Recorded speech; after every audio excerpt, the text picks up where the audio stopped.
കാസർഗോഡ് ചീമേനിയിൽ ഇരട്ട സഹോദരങ്ങളായ കുട്ടികൾ മുങ്ങി മരിച്ചു. വീടിനടുത്തുള്ള വെള്ളക്കെട്ടിലാണ് കുട്ടികൾ മുങ്ങിയത്. വിവരങ്ങൾ ജോസഫ് നൽകും.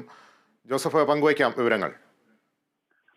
കാസർഗോഡ് ചീമേനിയിലാണ് ഇത്തരത്തിൽ ഇരട്ട സഹോദരങ്ങളായ കുട്ടികൾ മുങ്ങി മരിച്ചത്. കനിയന്തോലിലെ രാധാകൃഷ്ണൻ, പുഷ്പ ദമ്പതികളുടെ മക്കളായ സുദേവ്, ശ്രീദേവ് എന്നിവരാണ് മരിച്ചത്.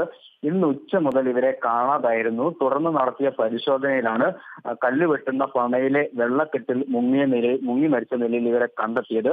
ഉടൻ തന്നെ ആശുപത്രിയിൽ എത്തിച്ചെങ്കിലും ജീവൻ രക്ഷിക്കാനായില്ല എന്നും മരണം സംഭവിച്ചതുമായാണ് ലഭിക്കുന്ന വിവരം. ഇവരുടെ മൃതദേഹം പോസ്റ്റ്മോർട്ടം നടപടികൾക്കായി ഇപ്പോൾ പരിയാരം മെഡിക്കൽ കോളേജിലേക്ക് മാറ്റിയിട്ടുണ്ട്. ചീമേനി ഗവൺമെന്റ് ഹയർ സെക്കൻഡറി സ്കൂളിലെ 5ാം ക്ലാസ് വിദ്യാർത്ഥികളാണ് ഇരുവരും.